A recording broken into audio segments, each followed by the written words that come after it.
ವರ್ಷಗಳ ನಂತರ ಇದೇ ಮೊದಲ ಬಾರಿಗೆ ಮೊದಲ ದಿನವೇ ಕ್ಯೂ ನಿಂತು ಟಿಕೆಟ್ ಕೊಂಡು ಲ್ಯಾಂಡ್ಲಾರ್ಡ್ ಸಿನಿಮಾ ನೋಡಿದೆ.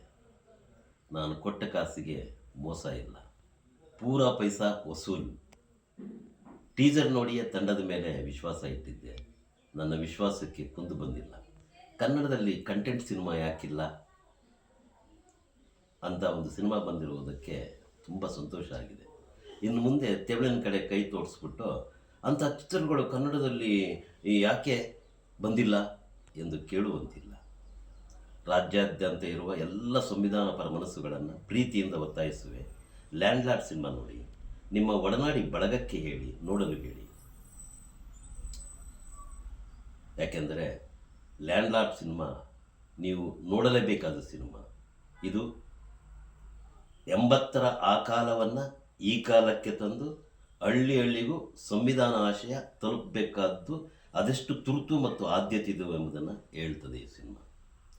ಒಂದು ನೆಲದ ಕಥೆಯಾಗಿ ಗಡಿ ಭಾಗದ ಕೋಲಾರ ಸೀಮೆಯ ಭಾಷೆಯ ಸೊಗಸು ಮತ್ತು ರಗಡ್ ಬದುಕುಗಳನ್ನು ಚಂದವಾಗಿ ಎಳೆದುಕೊಟ್ಟಿದೆ. 80ರ ಗ್ರಾಮ ಭಾರತವನ್ನು ಪುನಃ ಸೃಷ್ಟಿ ಮಾಡಿದೆ ಅಂತಲೇ ಹೇಳಬೇಕು. ದಿನ್ಯಾ ವಿಜಯ್ ಕೊಡಲಿ ರಾಚೆಯನಾಗಿದ್ದು ಯಾಕೆ? ಅಂತ್ಯದಲ್ಲಿ ಅಕ್ಷರ ಕೈಗೆತ್ತಿಕೊಳ್ಳುವಂತೆ ಹೇಳುವುದು ಯಾಕೆ ಎಂಬುದು ಚರಿತ್ರೆಯ ಈ ಕಾಲಘಟ್ಟದಲ್ಲಿ ಅತ್ಯಂತ ಜರೂರಿಯಾಗಿ ಎದುರಿಸಬೇಕಾಗಿರುವಂಥ ಪ್ರಶ್ನೆ. ಕೊಡಲಿ ಮತ್ತು ಬಾಬಾ ಸಾಹೇಬರು ಸದಾ ಎಚ್ಚರಿಸ್ತಾ ಇದ್ದುವಂಥ ಆ ಕಾಳ ಸರ್ಪ ಇದೀಗ ಎಡೆಬಿಚ್ಚಿ ನಿಂತಿದೆ.